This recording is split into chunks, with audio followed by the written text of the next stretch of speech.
Üçüncü panelle devam edək.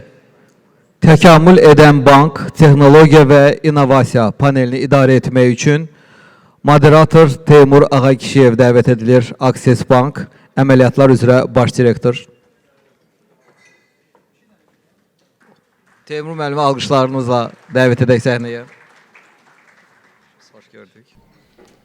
Salam, hörmətli qonaqlar, xanımlar və cənablar. Beynəlxalq Maliyyə və Bankçılıq Sammitinin 3-cü panelində sizi salamlayıram.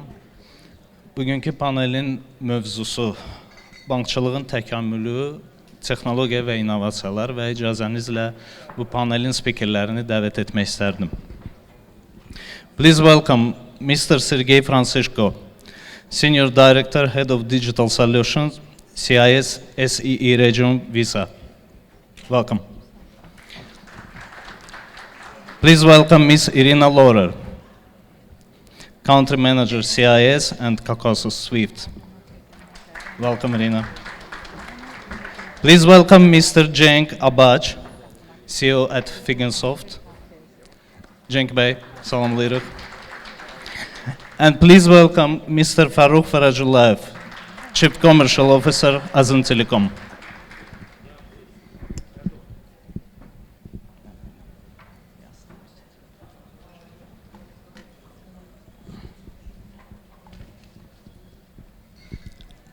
Əziz spikerlər, xoş gəlmişsiniz. Uğurlu bir platforma arzulayıram hər birinizə. Zəhmət olmasa tərcümə ilə bağlı bizə dəstək olardınız.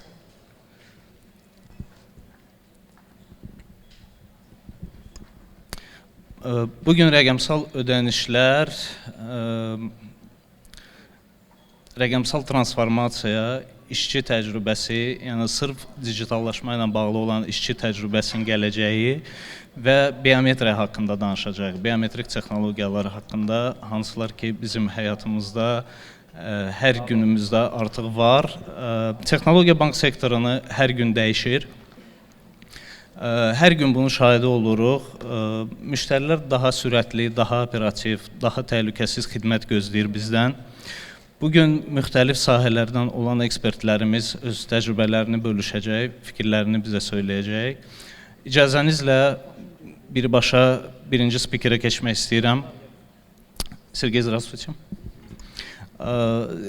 Сегодняшняя тема мне близка. На самом деле, очень много лет в цифровых платежах, в развитии этого бизнеса, поэтому она мне очень близкая. И каждый день миллионы людей совершают оплаты, даже не задумываясь о том, какие технологии стоят за этим процессом. Очень интересно ваше мнение на этот счет. Почему? Потому что такие компании, как Visa, позволяют сделать этот опыт реальным. Поэтому просьба просто поделиться вашим мнением, как это работает, какие технологии стоят за этими процессами. Пожалуйста.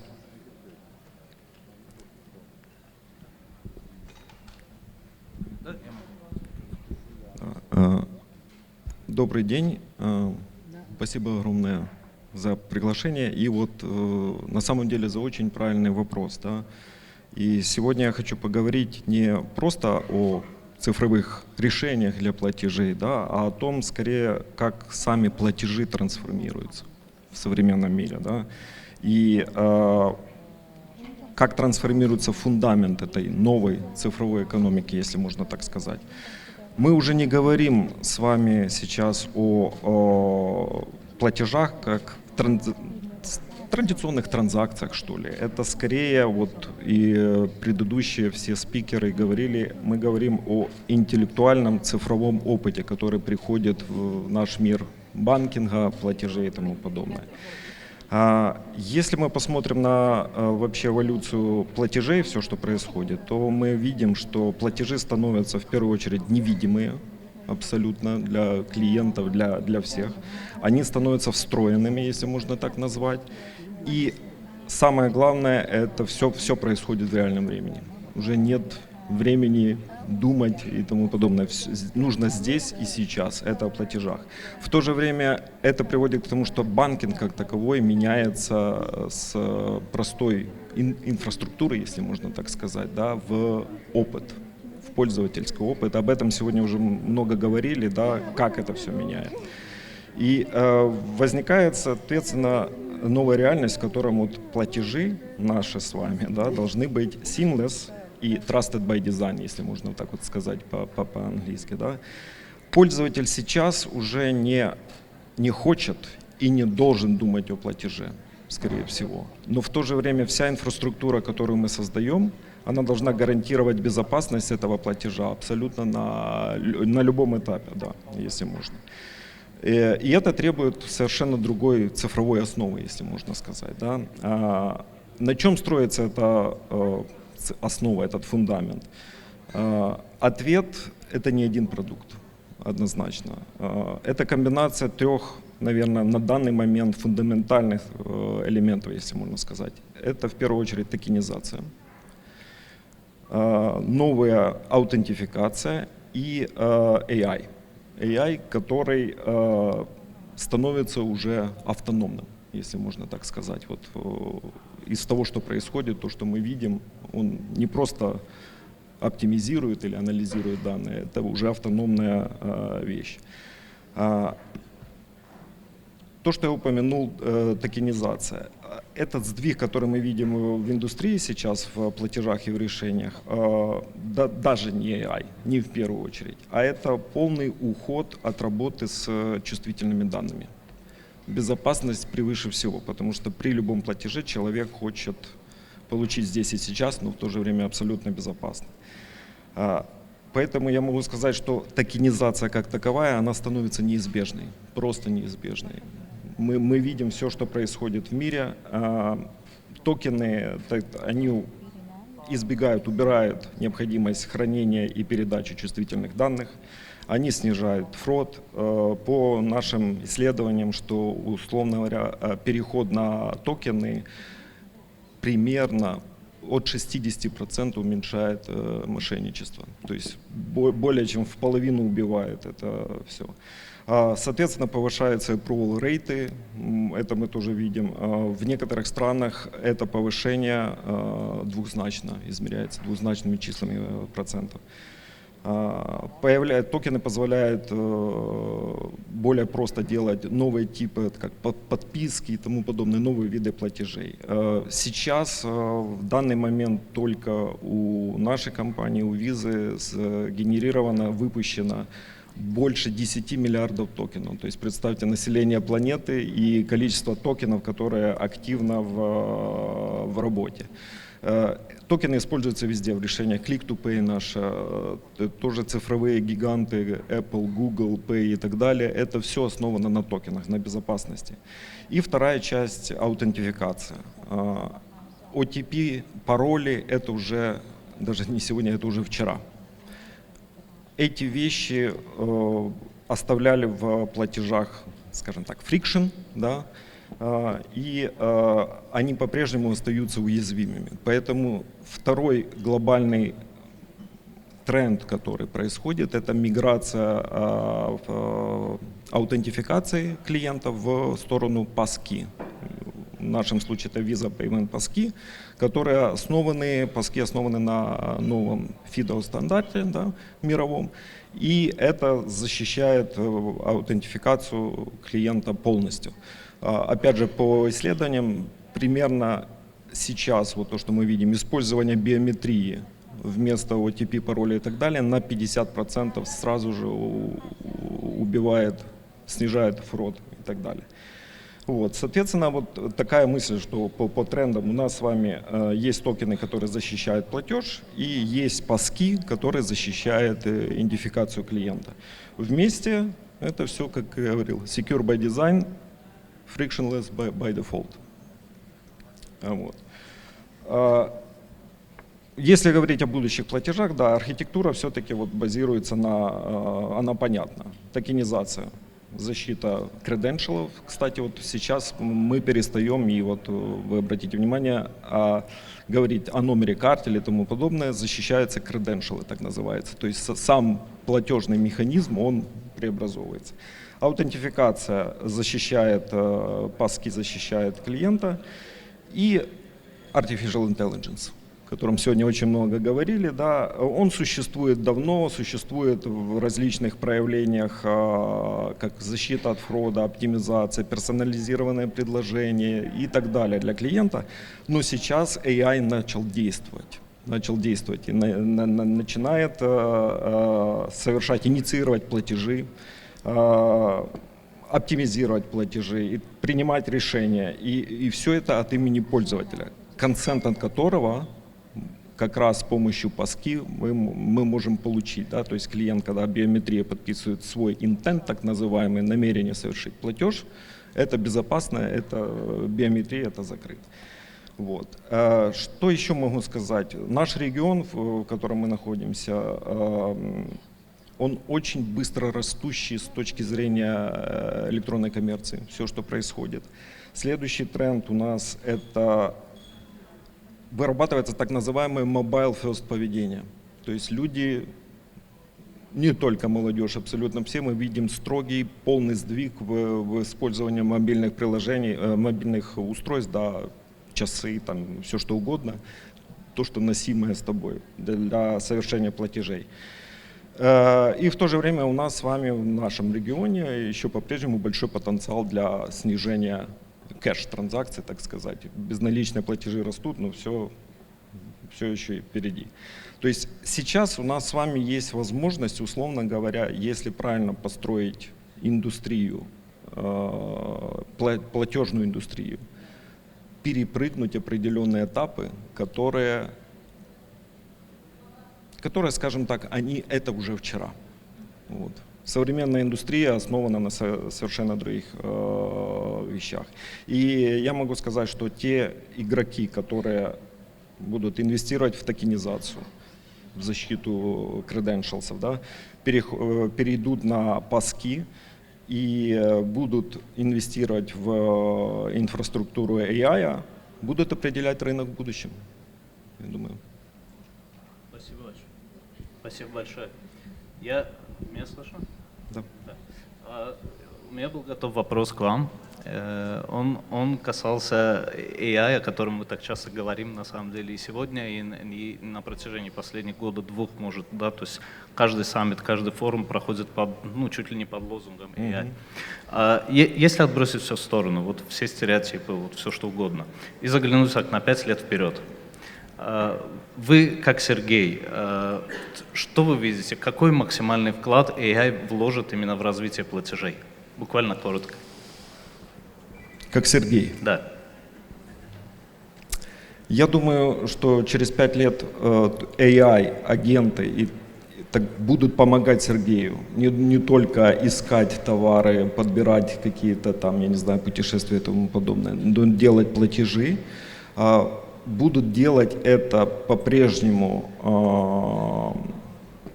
с помощью моего консента. Скорее всего, я как Сергей не готов еще полностью делегировать принятие решений о платеже или каком-то on behalf на 100%.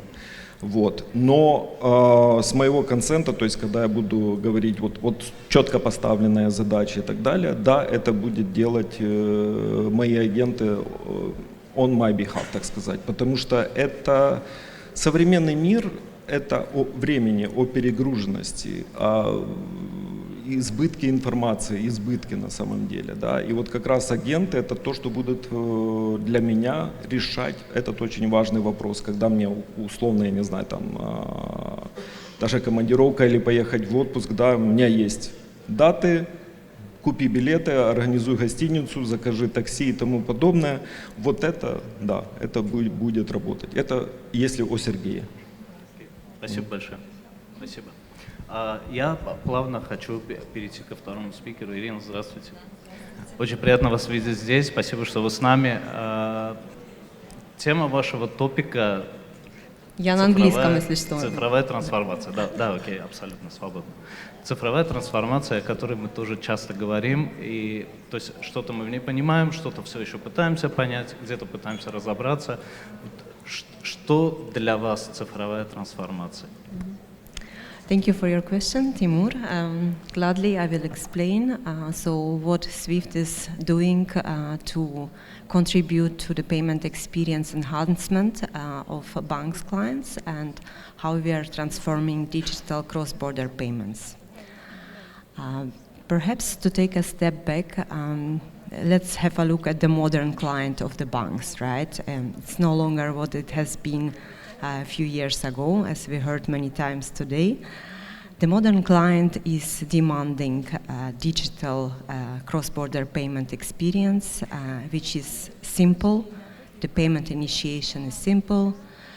It is transparent. The costs for the transaction are known upfront, and it is traceable. We at SWIFT are taking that demand very seriously as a banking association and are contributing to enhance it and help our banks improving their clients' payment experience. But maybe first let's have a look at the statistics to undermine this statement and see how the clients are responding to current payment experience their banks are providing. Okay. So this is a key study, benchmarking study performed by McKinsey, whereby banks clients have been asked how satisfied they are with their current payment performance provided by their banks. Three metrics have been addressed: simplicity, transparency, and traceability. When the bank's clients have been asked how happy they are with the simplicity of payment initiation, only 50% of clients are indicating that they are actually happy. When looking at the transparency metric, the transparency on fees and commissions, only 1/3 of banks' clients is indicating that they are satisfied with their current bank's payment performance. And when we speak about traceability, only 2 out of 10 banks' clients are indicating that they are happy with what their banks provide in terms of transparency.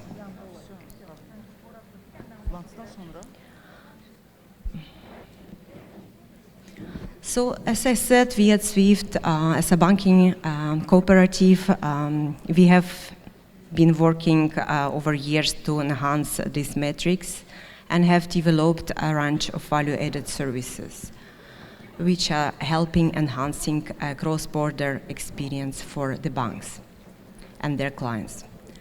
So, if we are looking at the payment chain, at the payment initiation phase, we are providing the SWIFT reference data repository, which allows the automatic population of beneficiary account data. Further, through the payment chain, we have the payment validation phase, whereby our payment pre-validation service helps to validate the data and make sure the data is consistent and there is no payment rejection afterwards. And finally, SWIFT GPI service helps the tracking of the payment. Initially, those services have been designed for the bank's back offices.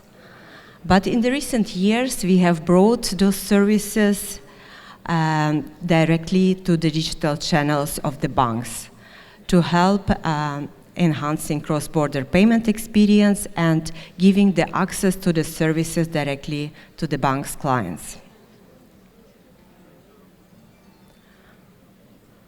Here I would like to share with you a prototype which we have developed, basically how we see the digital cross-border experience at the front end. So the first screen visualizes the transparency aspect.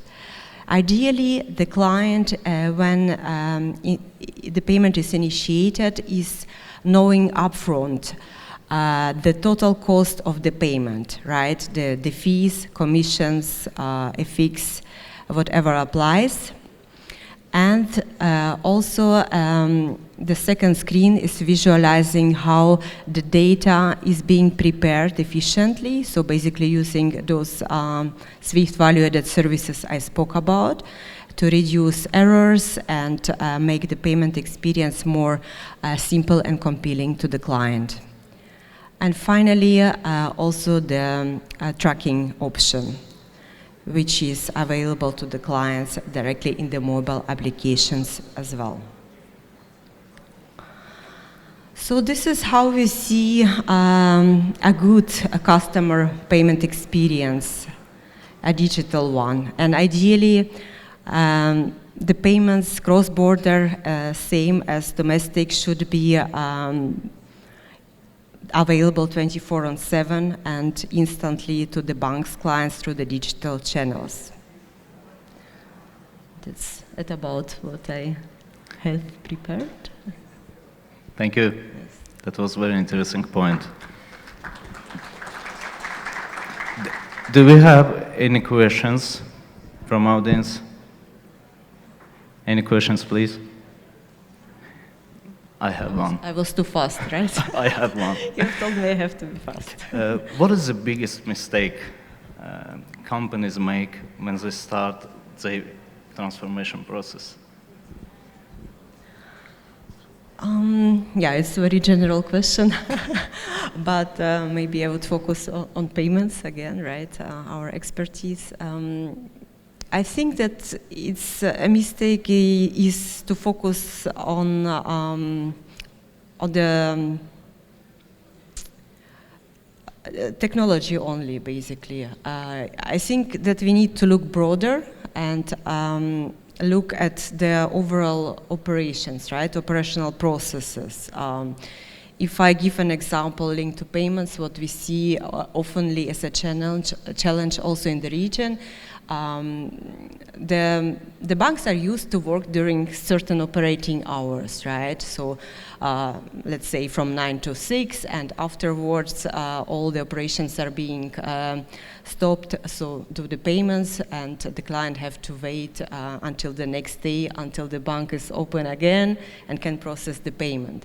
So that's not how the client expectation is, how the world has evolved. We expect instant payment available 24/7, not only for domestic but also for cross-border. So that means that the banks have also to change their way of thinking and how they operate. So that's one example, right? There are many, but I will be cautious of time and. Interesting perspective. Thank you. Thank you. Thank you. Cenk bəy, xoş gördük. Mən əslində bilirsiniz bəxtəvərəm, çünki bugünkü panelimiz hər 4 speaker bizim partnyordur. Yəni hansısa istiqamətdə artıq biz partnyoruq hamımız burada, yəni Visa şirkəti, Swift, Piginsoft, Azin Telekom. Ona görə çox xoşbəxt hiss edirəm özümü və müəyyən gözləntim var sizdən. Çünki sizin prezentasiyanızın mövzusu o qədər maraqlı gəlir mənə. Evet. Gözlemeden keçək. Öncelikle burada sizlerle beraber olmaktan dolayı büyük memnuniyet duyuyorum. Bugün size çalışanların yan hakları olan yemek kartından bahsetmek istiyorum. Dünyada bu artık çalışanlara yemek kartı çok yaygın bir şekilde veriliyor. Azerbaycan Devleti de 2024 Noyabr ayında Cenab-ı Prezident İlham Aliyev'in kanunuyla artık yemek kartı yardımı yapıyor. Nakitsiz bir yemek kartı verildiğinde çok ciddi bir vergi avantajı sağlıyor firmalara. Bu da çalışanlara dönmüş olan bir sistem. Bu sistem dünyada çok büyük bir ekosistem. Azerbaycan buna yeni bir giriyor ve yavaş yavaş bu yayılacağına çok inanıyoruz. Biz de bu projeye girdiğimizde çok büyük bir heyecanla Azerbaycan'a böyle bir ürün sunmaktan çok mutluluk duyduk. Bu ne sağlayacak? Önce dijitalleşen bir dünyada çalışanlar anlaşmalı kurulumlardan, restoranlardan yemeklerini yiyebilecekler. çok rahat bir şekilde seçim yapabilecekler, çok iyi bir şekilde yemeklerini yiyebilecekler ve daha sağlıklı sunabilecekler. Firmalar için de avantaj sağlıyor. Devlet çok büyük bir vergi avantajı sağlıyor.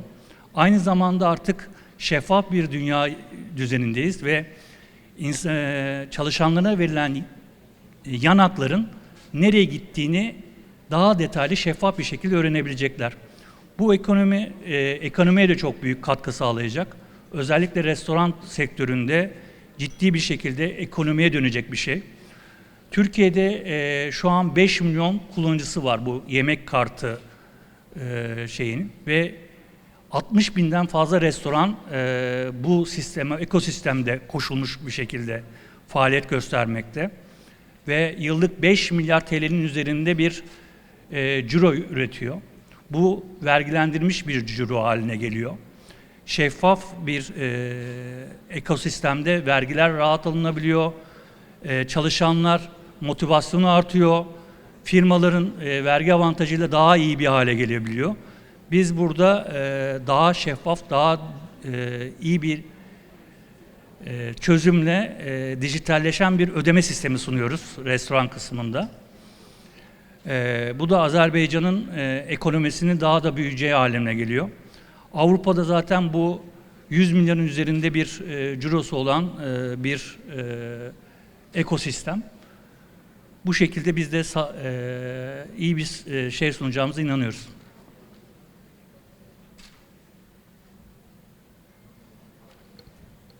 Sormak istediğiniz sorular varsa ben de yardımcı olurum. Davam edebilirsiniz Cenk Bey.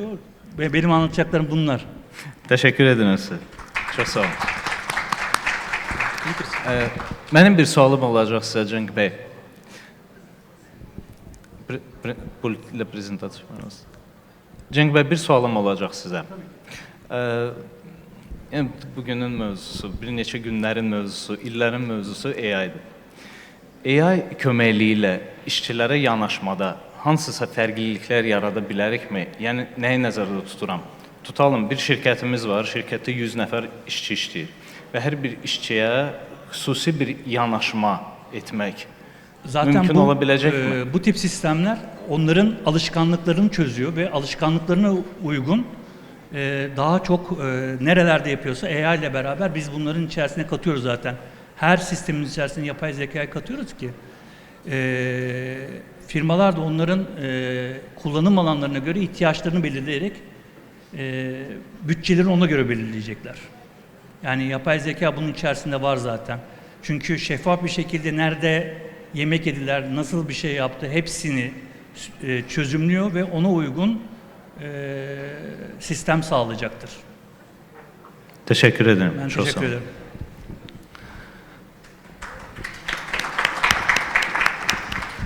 Fəruq bəy, xoş gördük. Salam aleyküm, hörmətli həmkarlar. Güman edirəm ki, nümayəndə olduğunuz istiqamət fintech sahəsində ən böyük sürətlə artan və inkişaf edən istiqamətdir.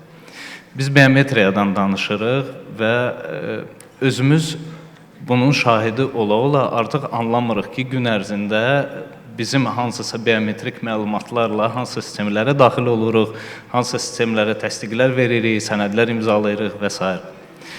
Xahiş edirəm, bu istiqamətdə nələr baş verir və gələcəkdə nəyi gözləyə bilirik? Çox sağ olun, çox sağ olun. Hamınızı salamlayıram, hörmətli cənablar və xanımlar. İlk öncə də demək istəyirəm ki, mən çox şadam ki, bu günləri biz ümumiyyətlə maliyyə sektorun servislərin inkişafını və rəqəmsal belə deyim, ekosistemin inkişafını müzakirə edə bilirik. Bildiyiniz qədər Azin Telekom olaraq bir neçə xidmət istiqamətlərimiz var və 2016-dan etibarən ilk bizim xidmətlərimiz bulut xidmətlərimiz oldu və indi də biz onu anlayırıq ki, bütün bu rəqəmsallaşma sistemlərin altyapısı və əsas belə deyim, core tərəfi infrastrukturdur, biz onu anlayırıq. Və keçən ildən etibarən biz həmçində High Performance Cluster qurduq ki, bizə AI tərəfində inkişafı və həmçində biometrik emal üçün infrastruktur tam hazırdır və istifadəyə verilib. Azin Telekom olaraq bizdə 3 dənə istiqamət, 3 dənə cloud platformamız var, bulut platformamız var, hökumət buludu, private cloud və həmçində public cloud. Fərqli segmentlərə uyğun olaraq müştəri istifadə edə bilir. O da tam olaraq Azərbaycanın belə deyim tələbatını, bazarın tələbatını qarşılayır. Sima indi bizim ikinci brendimiz bildiyiniz qədər 4 il öncə də biz başladıq bu istiqaməti. Sima rəqəmsal həllər platformasıdır. Hansı ki biz başlayanda ilk öncə də Sima imzadan başladıq. Biz təxmini 1 ildir analitika şöbəmiz böyük bir market research yapdı, elədi və başa düşdü ki, ən çətin hal-hazırda istifadəsi, rəqəmsallaşmanın belə deyim, ən böyük stoperi o idi ki, biz necə başa düşək ki, qarşı tərəfdə olan istifadəçi olsun, partner olsun, həmin adamdır. Çünki bu, əgər belə deyim, remote, rəqəmsal platforma üzərindən keçirilən bir transaksiyadır, onu verify eləməyə, avtorizasiyadan keçirməyə çox çətin idi. Onun üçün də bildiyiniz qədər rəqəmsal imzalar istifadə olunmuşdur. Bizim 2012-dən etibarən göstərdiyimiz Sima token də var idi, danqal şəkildə, USB danqalda. Amma vətəndaşlar onu az istifadə edirdilər və biz anladıq ki, onun onboarding prosesini belə deyim, tezləşdirmək lazımdır. Ən belə deyim, trenddə olan və həmçində ən rahat olan və secure olan, təhlükəsizlik olan bir həll biometrik həllərdir. Biz onu anlayırıq və üst tanıma seçdiyimiz zaman ilk öncə də çətin belə deyim, transformasiya eləmişdi. Vətəndaşların birincisi bu transformasiya və bu yeni flow-a uyğunlaşdırılması, maarifləndirilməsi və s. Hal-hazırda mən onu çox fəxrlə deyə bilərəm ki, 7 milyona yaxın istifadəçimiz var tətbiqdə və onboarding prosesi, qeydiyyat prosesi 1 dəqiqə, 2 dəqiqə vaxtında keçir. Əlbəttə ki, biometriya, üz tanımada müəyyən çətinliklər də var. Bildiyiniz qədər bizim sistemimiz 2 dənə şəklini eyniləşdirərək və liveness çək eləyərkən qərar verir ki, bu həmin vətəndaşdır, yoxsa yox, həmin istifadəçidir, yoxsa yox. Üz tanıma yoxlayanda birinci şəkili ID-dən götürür. Hansısa bir şəxsiyyət vəsiqəsi və yaxud da xarici pasport ola bilər, müvəqqəti yaşayış sənədindən. Şəklin keyfiyyətindən çox asılıyıq. Ona görə də biz belə deyim, vətəndaşlardan xahiş edirik ki, yeni nəsil vəsiqələrə maksimum olaraq tezləşdirək keçək, ondansa biometri autentikasiya daha rahat olacaq. Amma əsas məsələni qeyd eləmək istəyərdim. Vətəndaşlar çox rahatlıqla hal-hazırda istifadə edirlər. Bizim yeni məhsullarımız hansı ki, Sima imzanın tətbiqinin daxilində yaradıldı. Bu həmçində sahibkarların həllidir və hüquqi şəxslərin həllidir. Hal-hazırda böyük enterprise şirkətlər həmçində Sima application tərəfindən və Sima kabinet web portalının üzərindən imzanı əldə edə bilərlər və öz proseslərini həm vətəndaş tərəfindən Sima ilə imzalayıb, həm öz tərəfində Sima ilə imzalayıb prosesini bitirə biləcəklər. Bir neçə ildən sonra Sima imzanı çıxardanda bazara biz başa düşdük ki, maliyyə sektorundan tələbat qalxdı biometriya tərəfindən və ümumiyyətlə bir KYC anlayışı var, Know Your Customer. Onun içində daxil olarkən əlbəttə ki, biometri autentikasiya metodu da var. Hal-hazırda bu KYC proses bir neçə banklarda implementasiya olunub və demək olar ki, bütün banklar onu istifadə edirlər və üz tanımadan da əlavə hal-hazırda bizim belə deyim, gələcəkdə görünmüş planlarımızda həmçində belə deyim, Palm Payment, belə deyim, Palm Recognition da planımızda var. Hansı ki, bizim belə deyim, SimaPay produktumuzda da öz əksini tapacaq yaxın zamanlarda, ona inanırıq. Hal-hazırda SimaPay bu üz tanıma ilə ödənişlərdir sistemi. Bu ayrıca bir bizim biznes streamimizdir. Və bir ay öncə biz Azərbaycan Dəmir Yollarda bunu uğurluqla implementasiya elədik və 4 dənə stansiyada hal-hazırda vətəndaşlar üzlə ödənişini eləyə bilərlər. Burada mən qeyd eləmək istəyərdim ki, Azin Telekom olaraq bu SimaPay platforma olaraq payment provider özü olmasa da bu native inteqrasiya olunur istədiyiniz payment providerlara. Biz bir neçə dənə bankla istifadə işləyirik, walletlarla və s. Bizim əsas məqsədimiz burada belə deyim, üz profilin vətəndaşı hansısa kart olsun, account olsun, bağlantıdır və bir saniyə ərzində, bir saniyədən də tez recognition edib qərar vermək ki, nə qədər vəsait keçirilməlidir və yaxud da ödənilməlidir həmin platformada. Bizim bir yeni layihəmiz də var, bir yeni product line-ımız da var, Sim Access, hansı ki daha çox fiziki təhlükəsizliyə baxır və analitika tərəfindən çox gözəl reportları çıxardır, belə deyim. Biz bir neçədən POC eləmişik, ictimaiyyədə biz məlumat vermişdik ondan bağlı. Bağçalarda, məktəblərdə həm security tərəfindən ki, aydın olsun perimetrdə kimsə kənar adam var, yoxdur. Həmçində analitika üçün də dəstək olur. Neçədən vətəndaş, neçədən şagird məktəbə daxil olub, nə vaxt daxil olub, davamiyyətini və s. Analizini edir. Cəmi bir kameraya, belə deyim, qoşularkən bu sistem full analitikanı göstərir. Və hal-hazırda həm imzada, həm KYC-də, həm PI-də götürsək və Access-də əlbəttə ki, dövlət qurumlarının partnyorlarımız da var. Demək olar ki, bütün dövlət qurumlar autentikasiya, yeni tipli, yeni nəsil autentikasiya metodları istifadə edir və belə deyim, çox fəxrlə də deyərəm ki, private sektor tərəfindən, özəl şirkətlər tərəfindən də bizim hal-hazırda 100-dən çox partnyorumuz var. Həm financial sektordan, həm non-financial segmentlərdən də. Amma biz inanırıq ki, bizim partnyorlarla bir yerdə biz xidmətin mütəmadi olaraq təkmilləşdirəcəyik və ona görə də təşəkkür edirəm bu tədbirin təşkilatçılarına ki, bu tipli platformaları yaradırsınız ki, biz feedbacklərini alıb və xidmətləri ona uyğun uyğunlaşdırırıq. Çünki bütün bu yeni xidmətlər hamısı gəlib müştərimizin feedbackindən. Təşəkkür edirəm. Fəruq bəy, biz sizə təşəkkür edirik. Bir istifadəçi kimi qeyd edə bilərəm ki, maraqlı işlər görürsünüz. Belə davam edin, uğurlu olsun inşallah yolunuz. Çox sağ olun ki, burada oldunuz. Hər birinizə minnətdaram maraqlı fikirləriniz üçün, maraqlı prezentasiyalar üçün. Qonaqlarımıza ayrıca təşəkkürlər. Çox sağ olun ki, varsınız. Minnətdaram. Sağ olun.